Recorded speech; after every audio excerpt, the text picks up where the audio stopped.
I used to fish with my uncle almost every weekend on Lake Okeechobee. It's one of the biggest freshwater lakes in the U.S., and down in Florida, fishing isn't just a hobby, it's a lifestyle. This story happened when I was 17. It was late July, and the water was still as glass. The air was hot and thick, even at midnight. We were out on the dock behind my uncle's friend's cabin, just the two of us quiet, rods out, the lantern flickering between us. Then we heard it, a splash. Not a small one like a fish jumping. This was heavier, deeper. We both paused. Another splash, closer this time, but the water looked untouched. Then came the sound that made my stomach drop. A voice. Not clear, not loud, more like a murmur. Like someone talking just beneath the dock. We leaned over the side, shining the flashlight down between the wooden planks. Nothing, just a dark, unmoving surface of the lake. Then knock, knock, knock. From under the dock, not from the support posts, not from the water itself, from the wood beneath our feet. My uncle whispered, "Let's go inside." We started reeling in quietly, trying not to panic. Then the lantern, our only light, flickered and died. We stood in total darkness for 5, maybe 6 seconds. And in that silence, we heard it again, whispering, this time right beneath us. I dropped my rod and sprinted to the cabin porch. My uncle was right behind me. Once inside, he locked the door and shut all the windows. He didn't say much, just sat down, pale, eyes wide. When I asked what he thought it was, he finally said something I'll never forget. That dock's been here 30 years. And some nights, it's not just the fish that come close.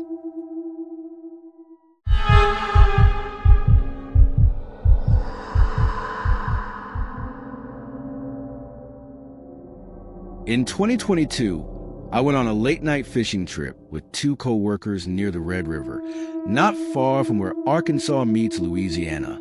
We parked off a rural road and hiked through a wooded path to get to a small clearing right by the river bend, a spot one of them claimed was always good for catfish after dark. By 11 p.m., we were set up, chairs, rods, cooler. The river looked calm, but something about the tree line across from us felt too still. The first weird thing happened around midnight.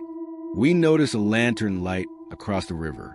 It flickered faintly through the trees on the opposite bank, exactly where there was no trail, no dock, no house, just dense woods and mud. It wasn't a fire. It was definitely moving, like someone was walking slowly, holding it. We figured it might be another group of campers, but it didn't move like someone walking. It floated, side to side, then stopped, then side to side again. It made no sound, no snapping twigs, no voices, just that faint yellow sway. Then suddenly it dropped straight down, gone, vanished behind the tall brush. No splash, no wind. The 3 of us looked at each other, frozen. Then it came back, behind us, the exact same light, same flicker. This time, maybe 50 feet up the trail, we had walked it on. There was no way anyone could have gotten behind us without walking past. And there was no sound. One of the guys grabbed a flashlight and aimed it toward the light. But the moment the beam hit it, the light went out. We heard something then. Not footsteps, not an animal. It sounded like teeth, clicking, soft and slow at first, then faster. Like someone grinding teeth together right behind the trees. We didn't even pack up. We left everything, rods, cooler, bait, and ran through the trail with 1 flashlight between us. When we got to the car, the back window had fogged over.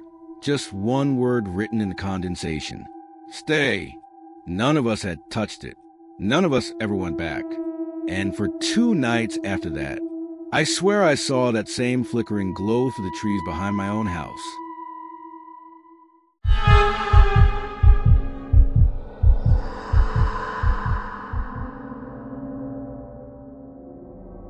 This happened back in 2016 when my older brother and I took a late summer trip up to Lake Michigan for night fishing. We drove up from Indiana and planned to spend the night near the shoreline, casting from the breakwall close to Ludington. We'd been there before. Great fishing, peaceful atmosphere, small town charm. What we didn't expect was what we found just before midnight.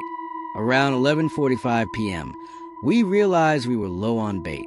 The gas station we'd used before was closed, and the marina shop was locked up for the night. Then we saw it, a narrow wooden building on a side street, faint yellow light glowing inside. There was a hand-painted sign out front, "Live bait, open late." We looked at each other. I even said, "That's weird, never seen this shop here before." But hey, small towns, right? Maybe a new place. We parked, walked up, and stepped inside. The interior smelled like damp wood and something sour. There was no one at the counter, just rows of bait coolers, empty shelves, and jars filled with cloudy liquid.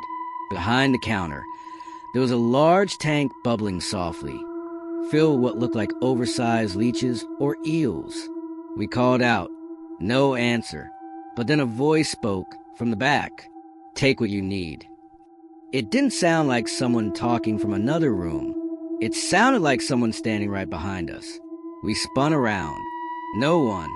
We both felt it at the same time. The air in that room shifted. Heavier, warmer, like we were being watched from every corner. I grabbed a pack of night crawlers off the counter, dropped a 10 on the glass, and muttered, "Thanks." We left fast, but here's the part that really chilled us. The next morning, we went back in daylight, just out of curiosity, and there was no building there. No sign, no structure, no foundation.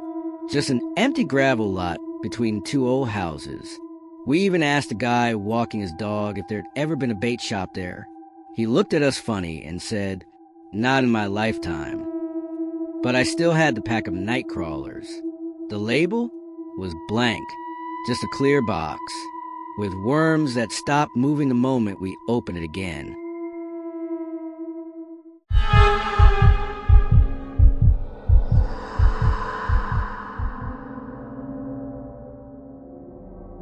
Back in 2019, my cousin and I took a trip to the Outer Banks in North Carolina. We were both saltwater fishing freaks, and the beach near Oregon Inlet was perfect, wide, remote, and surprisingly quiet after dark. That night, we set up our rods on the shore just after sunset. The sky was clear, waves gentle, and not a single person in sight for miles. We brought a cooler, lantern, and some extra weights to night fish all the way till morning. Around 1:30 a.m., my cousin went back to the truck to grab more bait. I stayed behind, alone, the waves about 10 feet in front of me. That's when I saw it. About 20 yards down the shoreline, just past the beam of my lantern, something moved in the sand. Not someone. Something crawling. I walked over cautiously, and in the dim glow I saw what looked like a giant hook. Not just stuck in sand, but dragging a trail behind it. It was shaped like an old shark hook, the kind you see in photos from the 60s, but it looked rusted and wet. No line, just the hook and a trail that led straight toward the dunes. I followed the trail a few feet, then stopped cold. There were finger marks in the sand beside the trail. Not boot prints, not animal paws. Finger marks, as if someone had dragged themselves in the surf, pulling a huge, curved hook with them. I turned and ran back toward the lantern. When my cousin returned 5 minutes later, I showed him the spot. The hook trail? Gone. But on the sand just in front of where we'd been fishing was a hole. A deep, wide hole like something had been buried and unearthed. We didn't fish the rest of the night. And when we left at dawn, we found something wrapped around the base of one of our rod holders. Fishing wire. Old, frayed, salt-stiff wire, coiled neatly like a gift. I still keep it in a jar. Every so often, the salt turns red, like blood, even though it's sealed.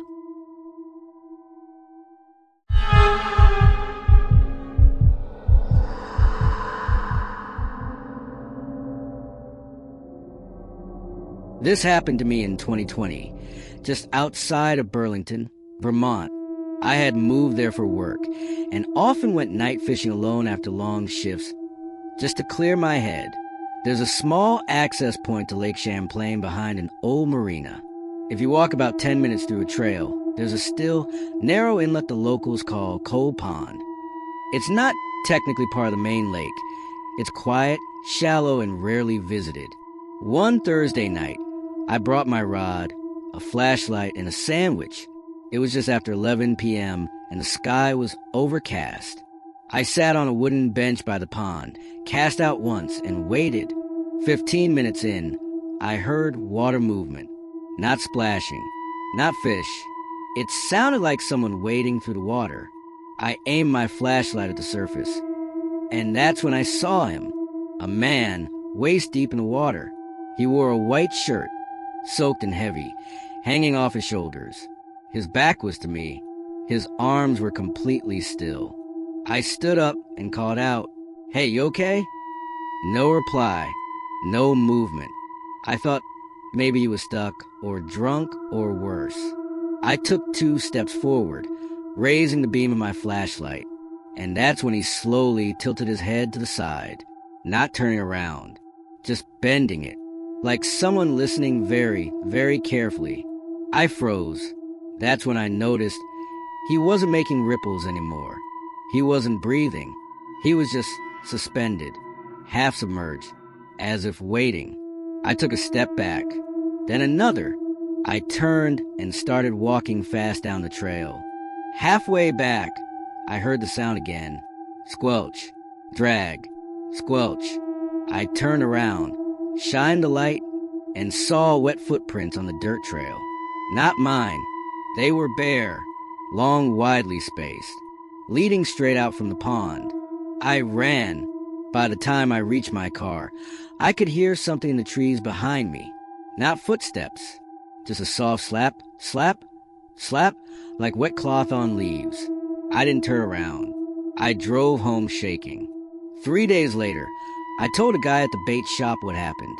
He just nodded and said, "Cold Pond? You shouldn't fish there. The last guy who drowned there, they never found the body. Some say he still comes up for air when he forgets he's dead.